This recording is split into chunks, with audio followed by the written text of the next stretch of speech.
These days, the far left is very active, but they try to hide themselves.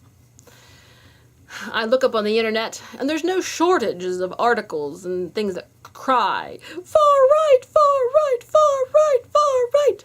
But when I look up, who is the far left? Who are the far left activists today? I get Mrs. Karl Marx from 100 years ago.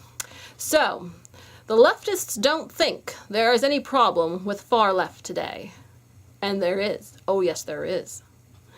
The far left is the main enemy, the one that seeks to destroy freedom and free speech, and it seeks to take complete control. We have this problem in the United States, we have this problem in Britain, we have this problem in the rest of Europe. And it's a problem that we need to resolve. The far left these days calls everyone that does not believe in their far left ideologies far right.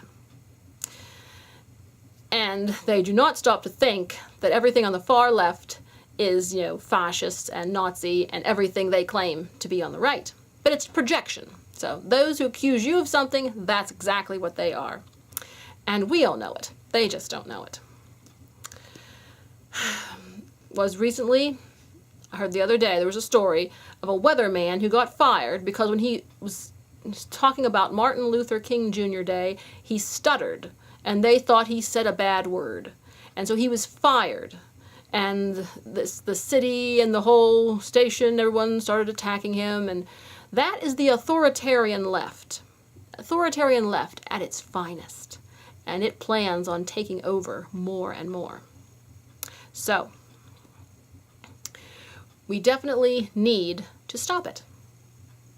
Now, the bottom line is the people on the right, the people that are called the far right, are the average people. The mothers, fathers, children.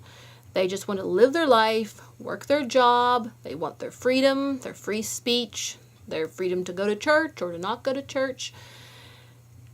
And they want to be able to travel. They want to live a peaceable life. Those people are the ones that have become the far right because they oppose radical takeovers by the far left. So we definitely have a problem today. So the difference between, let's talk a minute about the authoritarian left versus the authoritarian right. The authoritarian right would be considered the religious right. And they're the ones who are always wanting to do things for everybody else's good. Well, they're the ones who, like to, people consider those who, against dirty shows, against porn, against alcohol, against drugs, against all kind of things, public nudity. Those would be on the authoritarian right side because we believe that would be the authoritarian Christian right. And also there's other things to go along with it. But the authoritarian left seeks power for the sake of power, just like all the dictators from all time. They seek power for themselves. Now, of course, everybody cannot rule, so they are giving encouragement to their underlings, to the poor people saying, oh, we'll give you everything. Now that's socialism, and we know what happened in Venezuela most recently. We know the people are living in horrible conditions, and it all started with a government that said they wanted to give them everything. Guess they gave them everything they had, and everything they had to give them didn't last very long. And now their whole country is in just a horrible condition. You would think that after all these centuries, people would have learned that socialism and communism do not work. The smart people know they don't work, and the elites see them as a tool to seize power. The poor people don't understand that they don't work, or understand why. But it should be obvious that to keep a country going, you need resources. You need continuous flow of resources in order to keep maintaining life at a standard. So in a country like America, or even the UK, which they have a lot of capitalism in them, that gives socialists the idea that socialism can work, because they do have socialist programs, but they also have capitalism. The bottom line is, once they get rid of the capitalism and they just have socialism, then there will be no new resources, nothing new going into the system, and that's when the system just goes away. It just depletes. And we have people like that American Alexandria Ocasio-Cortez wanting to, be a socialist and ruin America. We can call her Alexandria Ocasio-Chavez, for the guy who ruined Venezuela.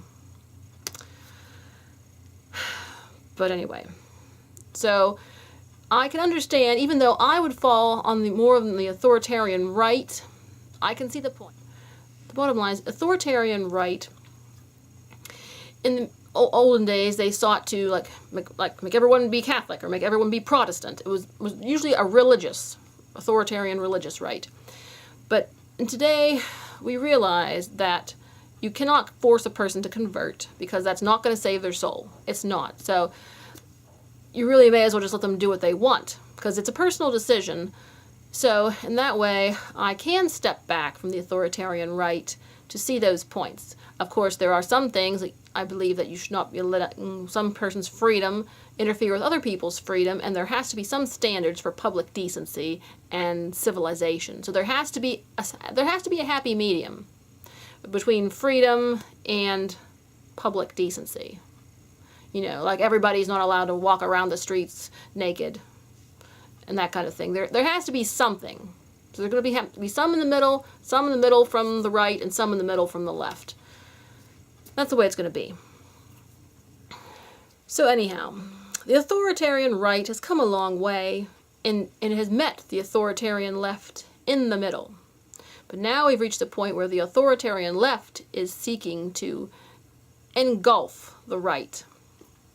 And that's where we have a problem. It's not only going to engulf the right and the average people and civilization, it wants to engulf for supreme power. So that is what we must fight against, and we must not allow the far left, the far authoritarian left, to prevail. Thank you. Let freedom ring.